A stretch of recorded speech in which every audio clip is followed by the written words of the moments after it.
तो बेटा जी आपका स्वागत है एक नई वीडियो के अंदर। आज हम करने जा रहे हैं इलेक्ट्रोसिटी हमारी यूनिट का डेरिवेशंस। तो ये अनुजन ने नोट्स बनाया, अनुजन बाल भी जो हम आपको पढ़ा रहे हैं। ठीक है, तो शुरू करते हैं हमारे कूलम्ब्स लॉ से। बहुत इंपॉर्टेंट लॉ है ये, हमारे यूनिट टेस्ट के अंदर आना ही कंफर्म है। तो हम जल्दी से शुरू करते हैं कि हमें वीडियो बहुत छोटी बनानी है। हम इसके डायरेक्ट स्टेटमेंट से शुरू कर रही है। Coulomb's law states that magnitude of the electrostatic force, हमारी जो दो होती है charges plus plus positive charges होती है वो आपस में रिपल्शन दिखाएंगे, लेकिन अपोजिट चार्जेस अट्रैक्शन दिखाएंगे।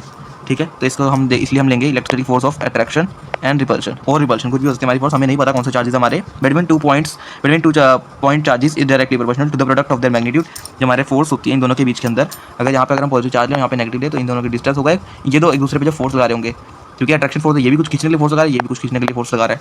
तो ये जो होगी हमारी डायरेक्टली प्रोपोर्शनल होगी, और इन दोनों का डिस्टेंस इनवर्सली स्क्वायर, इन दोनों का डिस्टेंस स्क्वायर इनवर्सली प्रोपोर्शनल होगा। ये हमें स्टेटमेंट के अंदर दे रहा है square of the distance between them.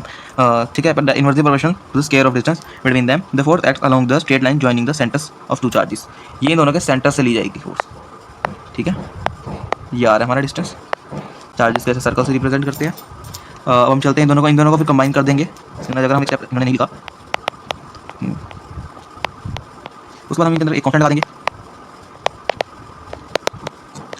अभी जो कांस्टेंट है ये नवा है, इसकी वैल्यू होगी हमारी, मैं फॉर्मूले डायरेक्ट लगा रहा हूँ, 4 pi epsilon not Q1 Q2 R square, मतलब की वैल्यू हमारी ये होगी। अब आपको बता दें एप्सिलॉन नॉट की वैल्यू अब एप्सिलॉन नॉट डिफाइन करेंगे। एप्सिलॉन नॉट होती है हमारी परमिटिविटी, हर मीडियम की एक परमिटिविटी होती है जो इस फॉर्मूले में रिलेशन करती है।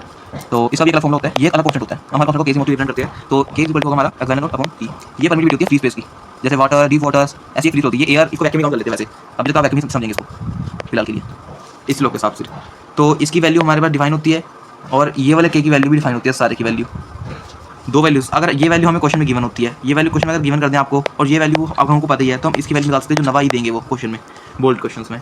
तो हमारी K की वैल्यू क्या होगी, ये वो वाला K है 1/4 पाई एप्सिलॉन नॉट वाला,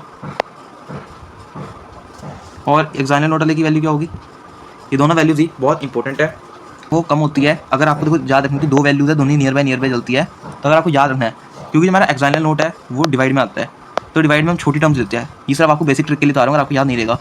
ठीक है, ये डिवाइड में है तो छोटी वैल्यू होगी, तो हमारे पास दो ही वैल्यूज होती है, एक होती है 8.85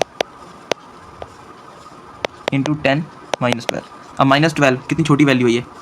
ठीक है, तो और इसकी वैल्यू होती है 9 इंटू 10⁻। ये दोनों वैल्यूज ही बहुत इंपॉर्टेंट है, अब इसको आपको याद रखना है। मैंने ट्रिक बता दिया है, ये हमारा डिवाइड में है इसलिए इसकी वैल्यू छोटी होगी। K पॉजिटिव में है तो इसकी वैल्यू बड़ी होगी, नहीं तो हमारे फोर्स जो है वो काफ़ी कम हो जाएगी, नेगेटिव में भी जा सकती है इसलिए। ठीक है, चलिए थैंक यू।